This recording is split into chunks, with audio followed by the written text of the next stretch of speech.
The afternoon sun was a molten gold, sinking low over Baton Rouge, Louisiana, and painting the cracked asphalt with long dancing shadows.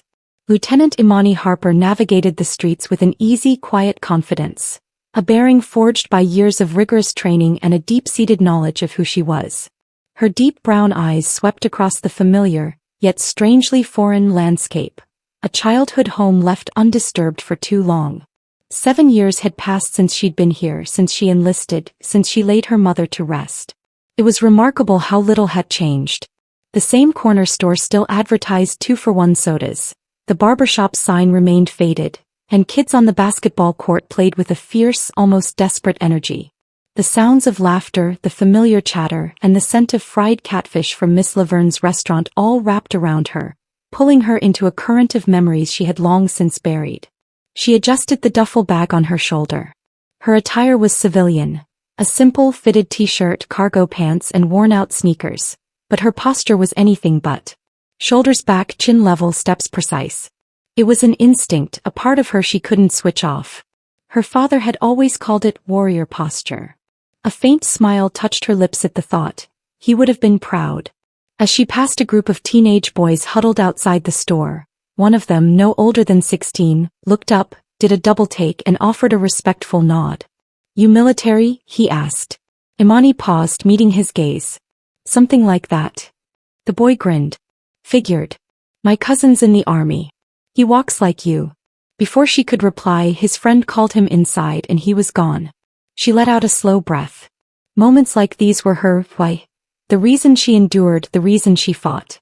Her 20s were spent in places most people only knew from documentaries. Kandahar, Fallujah, Mogadishu. She'd led teams through the dead of night, through chaos and gunfire, through sandstorms that consumed all light and sound. Now she was here walking the same streets that felt both like home and a distant memory. Her 30s had been a blur of processing the invisible wounds of war. Now at 40 she was still figuring out what home truly meant. Her introspection was abruptly broken by a patrol car that idled alongside her, its snail-like pace a stark contrast to the neighborhood's usual rhythm. She continued walking, feigning ignorance, but she knew the routine. The window descended and a rough voice called out, "Excuse me, miss." She stopped, turning slightly to face Officer Derek Simmons. White, mid-40s, a crew cut and thick arms. A smug smirk played on his lips, revealing a man who enjoyed this part of his job a little too much. His mirrored sunglasses concealed his eyes, but she could feel their scrutinizing weight, assessing her as if she were an anomaly. "Mind telling me what you're doing around here?" he asked. Imani's face remained impassive. She had dealt with men like him before, men who misinterpreted a confident black woman as a direct challenge. She shifted the strap of her duffel bag. "Just walking." "Where to?" he pressed. Imani raised an eyebrow. "I wasn't aware I needed an itinerary to walk down my own street." The smirk on Simmons' face vanished. "We've had some break-ins," he said, his tone turning official.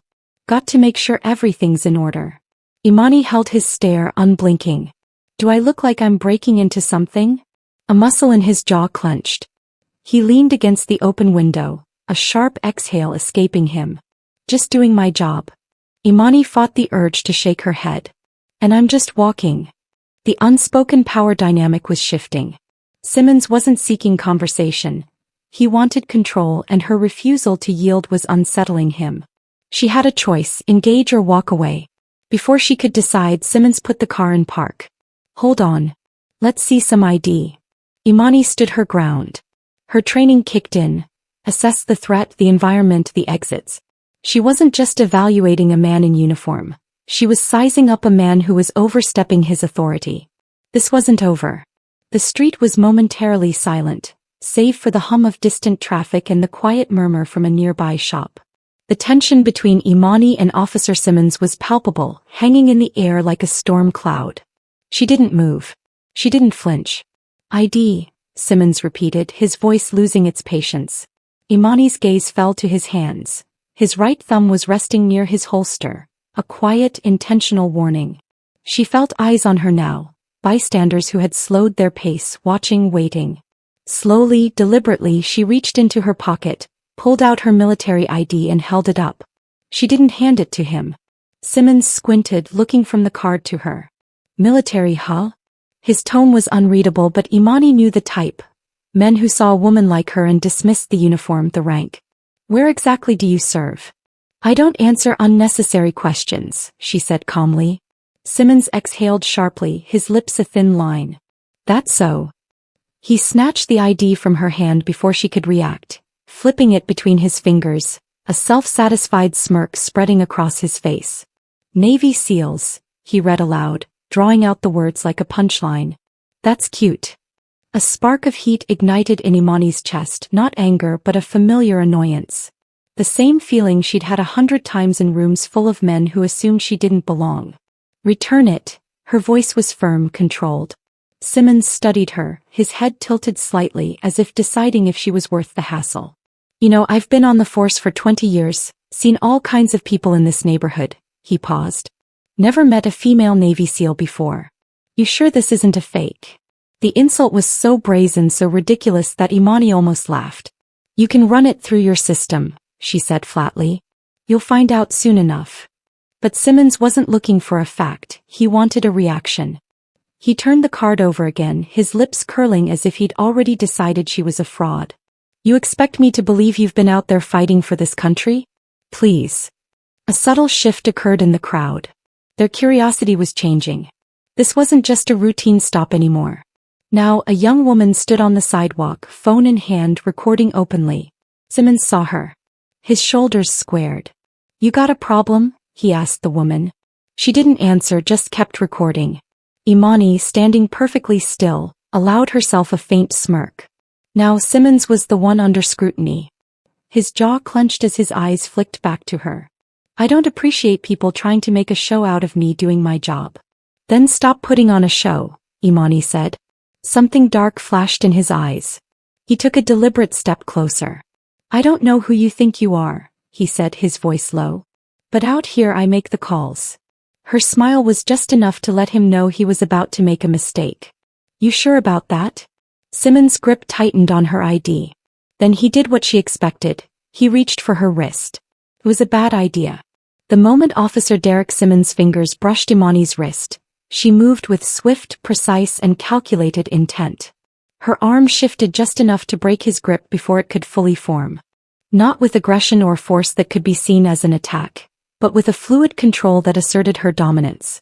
Simmons' eyes widened in surprise. He hadn't expected that. The crowd grew larger. The woman with the phone stepped closer. A man across the street shook his head. A couple at a food truck stopped eating. All eyes were on them. Imani took a breath, centering herself. Her training had ingrained restraint into her very being, discipline above all else. That's assault, Harper. Simmons' voice boomed, too confident, as if those words alone gave him power. Imani's expression remained neutral. No, it's called avoiding unnecessary contact. His face darkened. You think this is a joke? She tilted her head slightly. Do I look like I'm laughing? A flicker of pure frustration crossed his face. Simmons had expected her to submit, to cooperate, to at least show some deference. Instead, he was met with calm, unshakable defiance, and he didn't like it. His hand moved toward his radio. Dispatch, I need backup. Backup for what? Imani cut in, her voice smooth. Simmons' lips tightened into a thin line. For an uncooperative suspect. A scoff from the crowd. Someone muttered, this is some *T before catching themselves. The woman with the phone spoke up. Uncooperative? You're the only one getting loud. Simmons' ears burned red, but he stayed focused on Imani. She could see the breaking point in his eyes. He wasn't going to back down now, not with so many people watching. She had to choose her words carefully. Officer Simmons, she said, her tone measured. You're making a mistake. His nostrils flared. No, you made the mistake when you decided you could walk away from me. He took one step too many. Turn around, hands behind your back. Imani inhaled slowly. The energy was spiraling. She knew where this was headed. Simmons wanted to make an example of her, to put her in cuffs not because she had done anything wrong, but because she hadn't obeyed him. He could not allow that. The crowd sensed it too. A murmur rippled through them. Phones were held higher. The air thickened with tension. Imani's pulse was steady, her instincts razor-sharp. She had three options: give in and be cuffed, which was unacceptable; run and force a chase, which was worse; or stop this before it escalated. She chose the third. "Simmons," she said, her voice calm but firm, "if you put those cuffs on me, you're going to regret it." His smirk returned, but it was forced. "Is that a threat?" Imani's eyes never wavered. "No. It's a fact." But Simmons had already made up his mind. His hand dropped to his belt. It was the last mistake he made that day. The moment Simmons reached for his cuffs, Imani moved. It was a fluid, intentional motion. Before his fingers could even touch the metal, she pivoted, a simple shift of her stance. One step forward, one to the side. Nothing more. But it was enough. Simmons' balance faltered. His eyes widened for a split second as he realized he was no longer in control. Imani didn't attack. She simply removed herself from his grip in such a precise, seamless way that to the onlookers, it looked like he was stumbling over his own feet. That was worse than any punch. Gasps from the crowd confirmed it. "Damn, she slipped right out of that," someone muttered. The young woman with the phone zoomed in, her expression unreadable. Simmons' face flushed a deep crimson. His breathing became quick and shallow, as if he had been profoundly insulted. Imani stood completely still, her hands relaxed at her sides. "Officer Simmons," she said slowly, carefully, "you're losing control of the situation." His jaw was so tight she thought his teeth might crack. She had humiliated him without even touching him, and he couldn't let it stand. "Turn around. Hands behind your back." His voice was sharp, clipped with pure rage. "For what?" Imani asked. "Resisting arrest?" A wave of murmurs rolled through the crowd. "Arrest for what?" A man near the corner store called out. "We all saw that. She didn't touch you, man." Simmons ignored them, his fingers flexing, itching to grab onto something. Imani had seen this before. A man backed into a corner, desperate to regain his power. She gave him one last chance. "You don't want to do this," she said evenly. "Think carefully." Simmons' breathing grew heavier. His pride was screaming at him. He lunged. It was a bad move. Imani's body reacted instantly. Her foot shifted, her hands moved. She caught his wrist midair, twisted it with just enough force to redirect his momentum, and in less than a second Simmons was off balance, turned, his own arm bent in a way that made movement impossible. She hadn't hurt him, hadn't even used full force, but to the onlookers, to the cameras, and most importantly to Simmons himself, he had just been handled like a rookie. And that was worse than anything else. A man in uniform, outmatched in broad daylight, in front of an entire crowd, by a woman he thought he could intimidate. Simmons' breath was ragged, his body stiff with shock. Imani held him there for a moment, just long enough for him to understand, then she let go. Simmons stumbled forward, his arms flailing for a second, just long enough for every phone camera to capture it. The crowd erupted. "Oh, no way. She just flipped him." The woman recording shook her head, a grin spreading across her face. "Now I got every second of that." Simmons' hands curled into fists, his entire body radiating pure humiliation. Imani remained perfectly composed. "Are we done?" she asked, her voice steady. Simmons didn't answer. He couldn't. Then a new voice cut through the air. "What the hell is going on here?" A second patrol car had just pulled up. Sergeant William Burke, older and more experienced, stepped out. His sharp blue eyes flickered between Simmons, red-faced, hands clenched, breathing heavy, and Imani, standing calm and unshaken in the middle of the street. But it wasn't just them. The entire block was watching, phones held high.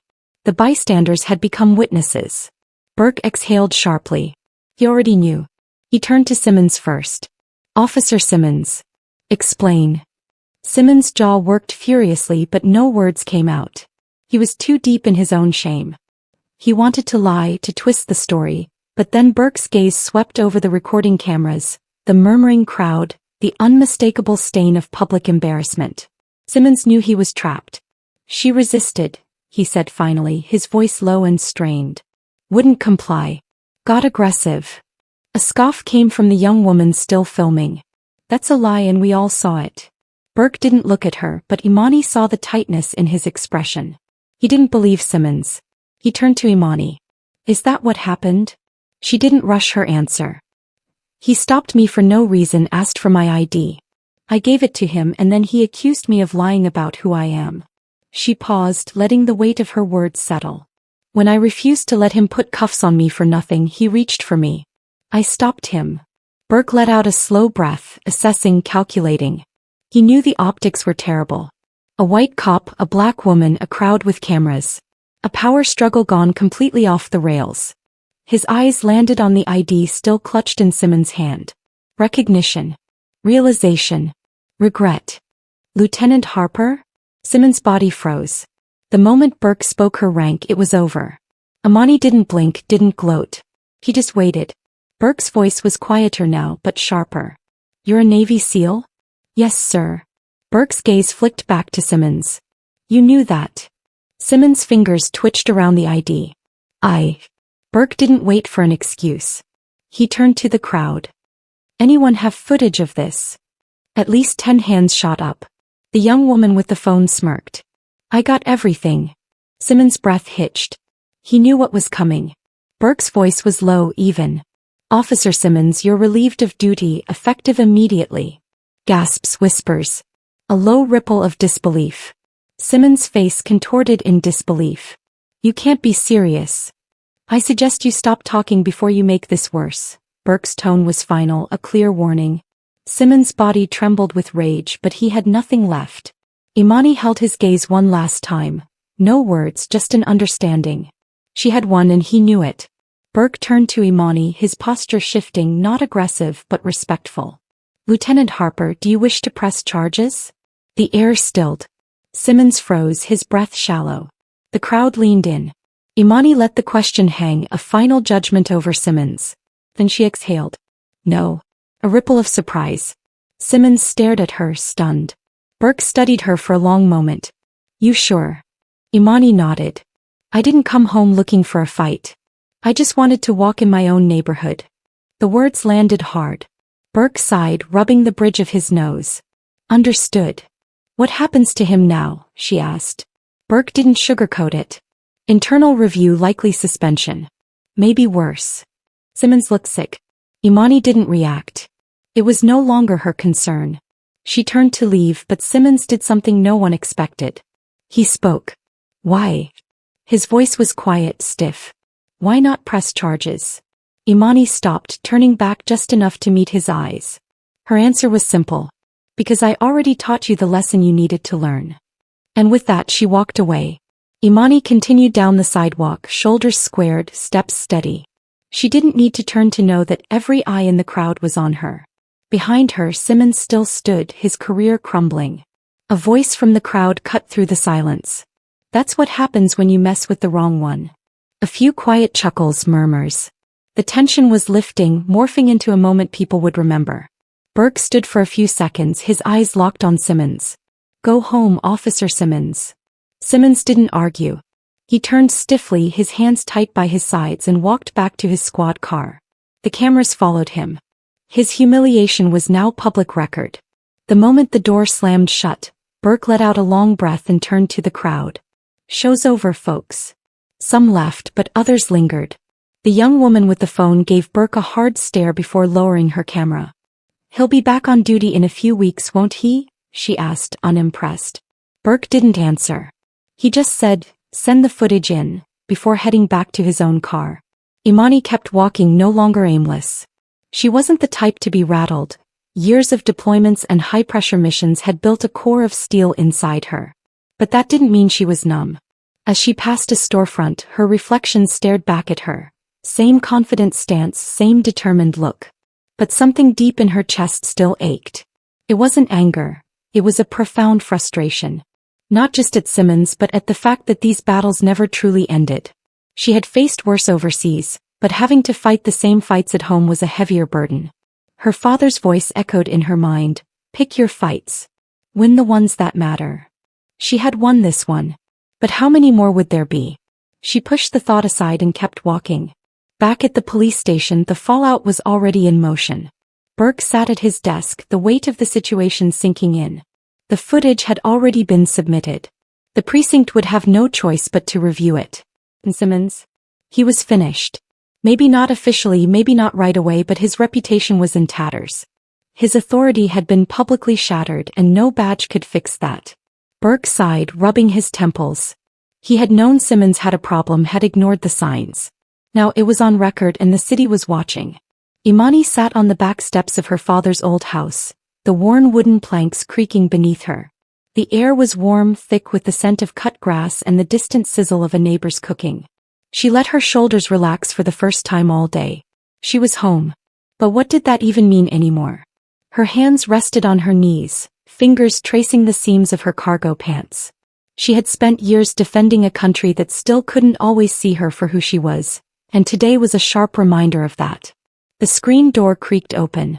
You always sit like that when you're thinking. She didn't need to turn to know the voice. Uncle Ray.